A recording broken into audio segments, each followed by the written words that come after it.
Hola, Begoña Palop. Bienvenida a Salud es Más, un espacio de Sur en el que hablamos siempre de salud y de bienestar. Para los que no te conozcan, eres Begoña Palop, jefa del Servicio de Microbiología del Hospital Regional. ¿Qué tal? Muy bien, muchas gracias. Pues lo primero que quería es que nos explicaras, así en palabras que entendamos, qué se hace en un servicio de microbiología. Bueno, pues nada, nosotros somos un servicio de microbiología que está situado en el Hospital Regional de Málaga y bueno, la microbiología lo que se dedica es al diagnóstico de las enfermedades infecciosas en todo su ámbito. La organización que tenemos dentro del hospital es el área de conocimiento de la infección y los servicios que comprende. Esto en este caso son 3 servicios que son infecciosas, microbiología y medicina preventiva, que formamos una unidad de gestión clínica donde nos dedicamos microbiología al diagnóstico, enfermedades infecciosas al tratamiento y medicina preventiva a la prevención, con lo cual le damos una coherencia a todo lo que significa infección y enfermedad infecciosa. Y por ejemplo, para que nos hagamos una idea, ¿qué tipo de enfermedades infecciosas se detectan allí? Bueno, pues nosotros en el servicio, concretamente en el servicio de microbiología, nos dedicamos al diagnóstico y nos dedicamos al diagnóstico en varias vertientes. En el aislamiento de los microorganismos que producen las infecciones, todo el mundo sabemos lo que es una infección urinaria, pues sería para detectar qué germen está produciendo esa infección y a qué antibióticos es sensible ese germen para poder ser tratado correctamente.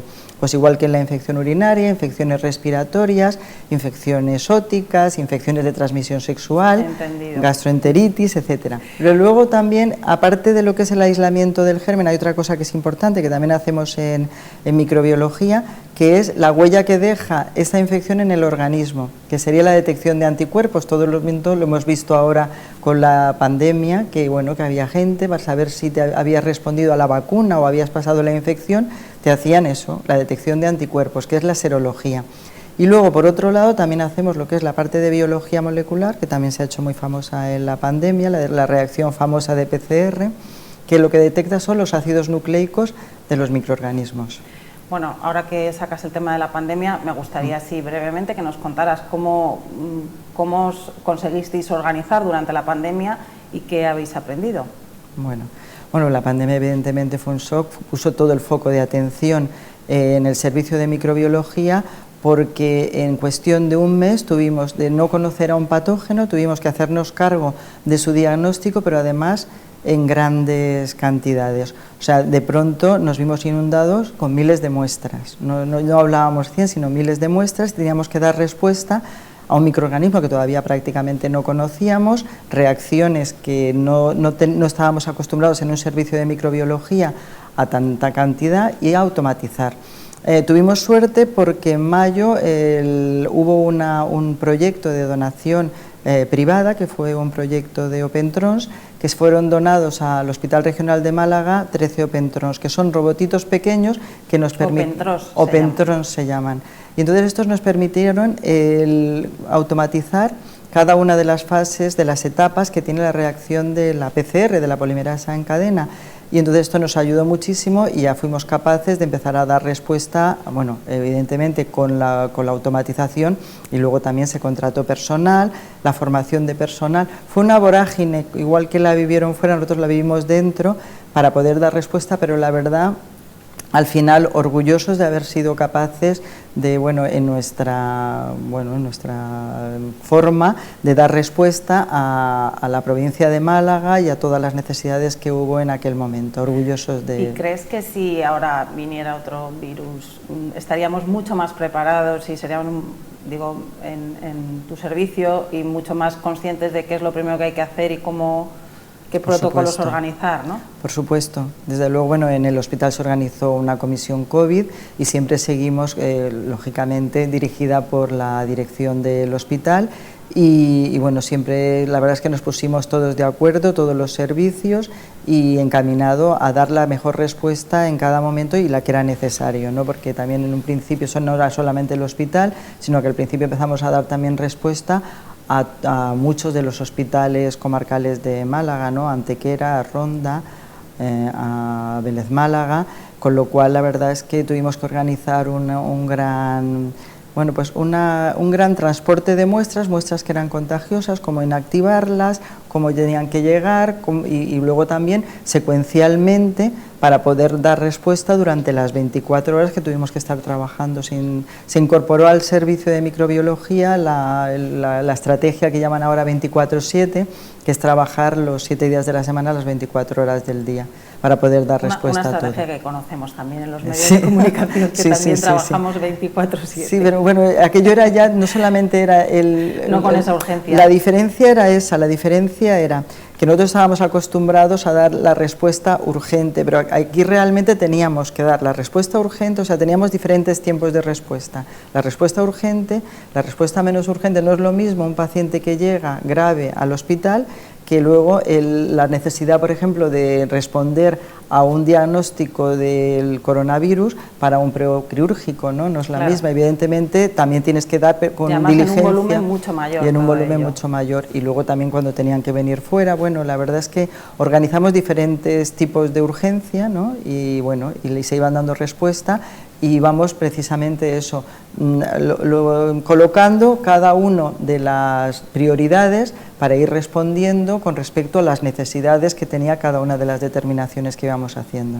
Muy bien, bueno, pues vamos a dejar un poco la pandemia a un lado y vamos a hablar de otra de las actividades que estáis desarrollando, el código sepsis, que se puso en marcha hace poco, que me gustaría que nos explicaras en qué consiste y por qué ha sido tan importante y cómo puede salvar un montón de vidas. Vale.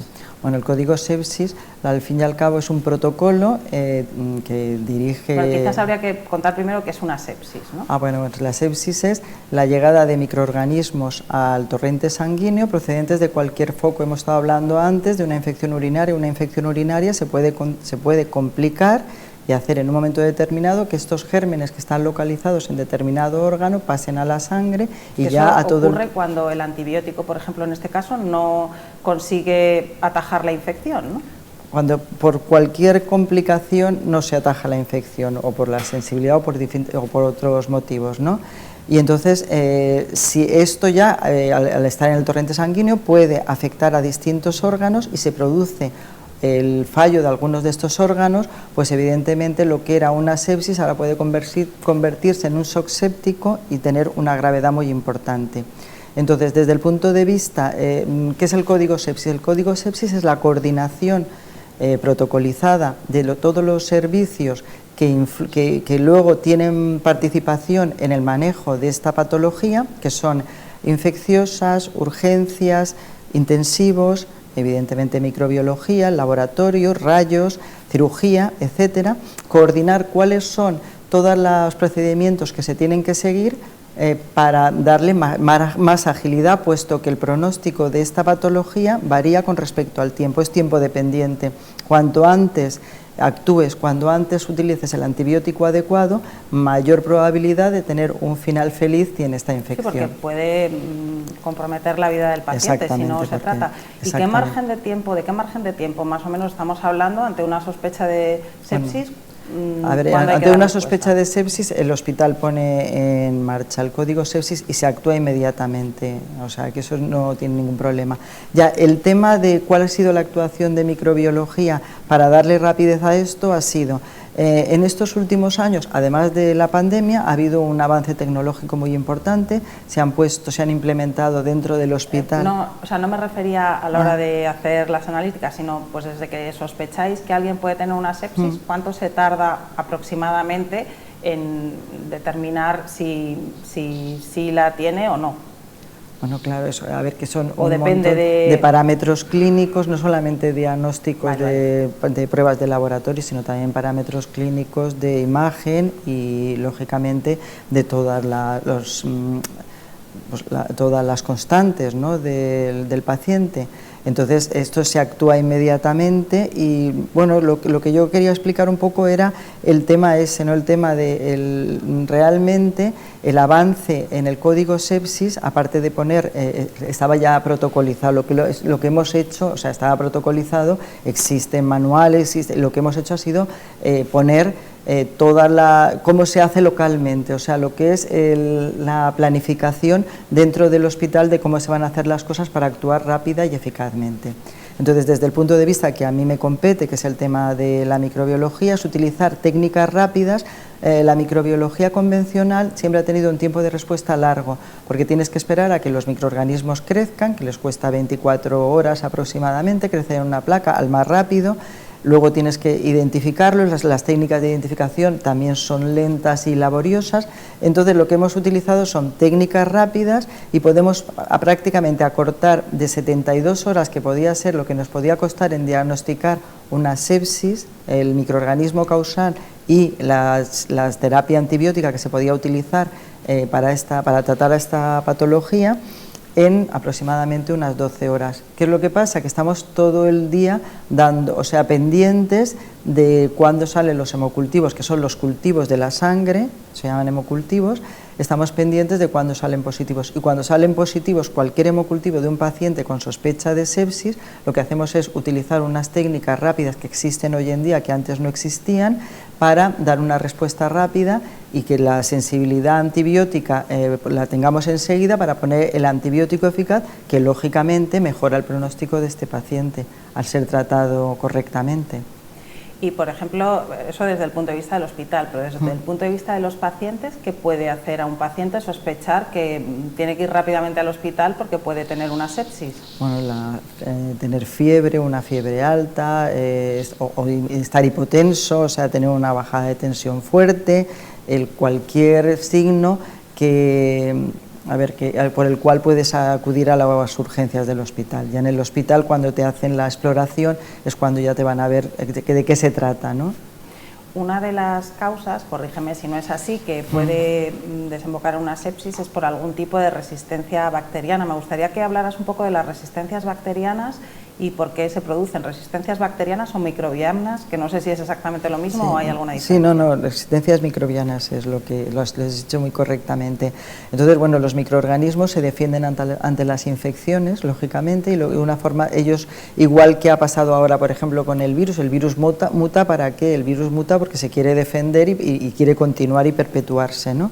Pues igualmente los microorganismos. Entonces, la utilización de antibióticos, no solamente la utilización de antibióticos en humanos, sino también la utilización de antibióticos en cultivos y sobre todo en ganadería, hacen que los antibióticos se difundan y que muchos microorganismos que están en el ambiente y que están en el suelo, están en todos lados, ya tengan contacto con el antibiótico y ya se vayan defendiendo, entonces ya empiecen a ser resistentes. Y entonces, claro, el elenco terapéutico nos lo dejan ya muy centrado en muy pocos antibióticos. Hoy en día existen lo que son microorganismos multiresistentes, que existen distintas familias de antibióticos para atajar estas infecciones, y entonces ya no son resistentes a solamente una familia de antibióticos, sino a lo mejor a 3 familias de antibióticos, con lo cual nos producen que no podemos prácticamente tratar correctamente muchas veces las infecciones. En el hospital tenemos mecanismos para evitar que se difundan estos microorganismos, y para eso en determinados servicios sensibles o críticos se hace un control de los pacientes y ver quién tiene microorganismos multiresistentes con determinados mecanismos de resistencia que nosotros ya sabemos con los que tenemos que detectar, para frenar siempre su diseminación. ¿Y cómo se hace? O sea, cuando llega un paciente con organismos multiresistentes, ¿se le aísla? Sí, se le aísla. Claro, para evitar se le aísla para evitar precisamente, ¿no? Claro, para evitar que se difunda y pueda producir infecciones en otros pacientes vulnerables o en cualquier otro. No sé si se sigue utilizando indiscriminadamente, o supongo que habrá algún tipo de control, ¿no?, en el uso de antibióticos, tanto en cultivos como en animales. Claro. Eso está ahora regulado. Claro, lo que pasa es que luego la gente tiene que cumplir precisamente todos estos preceptos. Dentro del hospital también tenemos programas que son programas de optimización de antibióticos, lo que se llama el PROA, donde realmente se van poniendo los antibióticos que son adecuados. Existe un equipo y se ponen los antibióticos adecuados para la patología. Tenemos reuniones diarias en las cuales analizamos las infecciones que se producen, las más relevantes, lógicamente, para ver el tratamiento correcto, y llegamos a acuerdos para que se utilicen los antibióticos correctamente. Me gustaría que explicaras de la forma más didáctica posible qué es un buen uso de un antibiótico en personas, que muchas veces me duele la garganta, aunque se necesita receta, pues bueno, siempre hay gente que consigue de alguna manera, o que tiene un antibiótico en casa por lo que sea y lo utiliza. qué es un buen uso de los antibióticos y un mal uso, cómo no afecta solo a esa persona, sino que si se crean organismos multiresistentes nos afectarían a todos, ¿no? Claro, claro, vamos, evidentemente el problema de las multiresistencias es mundial, porque lo que está hoy en la India, mañana lo tenemos aquí. O sea, la globalización ha hecho esto, que la multiresistencia no es un problema no solamente de una persona, es problema ya mundial, es un problema de la humanidad. ¿Cómo afecta perdona la pregunta, o cuál es el uso bueno del antibiótico? ¿Qué es un uso bueno de un antibiótico y cómo un mal uso nos afectaría a todos? El uso bueno del antibiótico, lógicamente, es utilizar el antibiótico adecuado en la dosis adecuada y con la pauta adecuada en una infección para la cual sea sensible. ¿Y eso quién lo va a saber? Evidentemente el antibiótico lo tiene que prescribir un clínico, un médico, y él sabe perfectamente para qué es, y no utilizar, ni dejarlos luego la posología a mitad, ni dejar el tratamiento antibiótico, y cuando se acaban los antibióticos se llevan a la farmacia a un punto, y no se tienen en casa antibióticos para tomar cuando no corresponde. Y me gustaría que dieras alguna pincelada de las consecuencias, aparte de la muerte. La sepsis tiene consecuencias que muchas veces se traducen en amputaciones, ¿no?, de miembros superiores e inferiores, que no sé si estáis viendo más casos de sepsis con ese aumento de las resistencias microbianas o... Bueno, en este momento si no hay ahora más casos, me refiero, que hace unos años, a lo mejor. No. Más casos de... la sepsis es una patología que ha existido siempre, que está... Si te refieres a las amputaciones... No, me refería a casos de sepsis. Independientemente de las secuelas que tengan luego. Si con las resistencias microbianas hay ahora más casos que antes, porque infecciones ha habido siempre, pero resistencias parece ser que cada vez hay más, ¿no? Resistencias hay más, lo que pasa es que también es verdad que existe más control, existe más vigilancia por parte de todo el mundo para evitar que una sepsis desemboque en un shock séptico y que tenga unas consecuencias fatales. Entonces yo creo que prácticamente ver más, no, lo que sí que vemos son muchas más resistencias, lógicamente. Hay otras infecciones de las que os encargáis, que son las infecciones originadas por una hepatitis C, ¿no?, que tenéis ahora también estáis buscando a enfermos de hepatitis C que antes desembocaba en cirrosis o cáncer hepático para poder curarles, porque ahora sí se puede curar, que es otra buena noticia que tenemos. Sí. Está en marcha ahora el plan de eliminación de la hepatitis C, en el cual contribuimos, profundamente en microbiología, y tiene una serie de objetivos, ¿no? Entonces los objetivos en los cuales que basa son en diagnosticar al 90% de los casos de hepatitis C, que ya es un objetivo ambicioso, que la incidencia disminuya y que como máximo sea en 5 por 100.000 habitantes, y en población de riesgo, como pueden ser los usuarios de drogas, 2 cada 100 personas aproximadamente. ¿Qué más usuarios de riesgo hay, aparte de drogadictos? Bueno, antes eran las transfusiones, pero ahora realmente todo eso está ya completamente controlado, porque hoy en día, cuando no se conocía, es que ten en cuenta que la hepatitis C a lo mejor se conoce desde hace 25 o 30 años, antes se diagnosticaba como hepatitis no A, no B, o sea, como no se conocía... ¿Y se contagia por la sangre y se contagia por la sangre y fluidos. Entonces, bueno, el tema de la hepatitis C, precisamente el plan de eliminación, es porque se puede eliminar, pero no se elimina porque se diagnostica, se elimina porque existe un tratamiento adecuado hoy en día que cura a las personas. Entonces, la verdad es que es un momento idóneo para poner en marcha un plan de este tipo, que lo que puede conseguir es eliminar que este virus exista, ¿no? Con lo cual, con todas las consecuencias tan drásticas que tiene, como tú muy bien has dicho, de cirrosis y cáncer hepático. Entonces se pondría el tratamiento adecuado y, lógicamente, pues la consecución de un fin bueno. Porque ¿qué población puede haber, por incidencia me refiero, que pueda tener el virus de la hepatitis C y quizás no lo sepan? Bastante población, pero vamos, no sé exactamente ahora cuánto es el porcentaje de población. La verdad es que no lo sé. Además, no sé si hay algún síntoma que hiciera ir al médico a consultar, aparte de los que sean, no hay síntomas, ¿no? Normalmente es silente, son descubrimientos que haces, por al azar, pero no. Entonces, por esto es lo de contribuir activamente precisamente para diagnosticarla y tratarla, ¿eh? Entonces, pues ponemos sistemas de alerta. para que, no solamente para cuando existe una hepatitis C, comunicarla rápidamente a digestivo, se cita al paciente y se le pone el tratamiento. Entonces la verdad es que en eso... Porque eso se detecta en un análisis de sangre específico, en un análisis de sangre. Que te puede mandar tu médico de familia. Hombre, deja de ser silente cuando ya tienes una patología grave como una cirrosis o como un cáncer hepático, pero mientras tanto normalmente es un hallazgo casual, no es un hallazgo... Muy bien, pues muchas gracias, Begoña, por muchísimas gracias a vosotros. Muchísimas gracias. Esa búsqueda de pacientes de hepatitis C que ahora pueden curarse.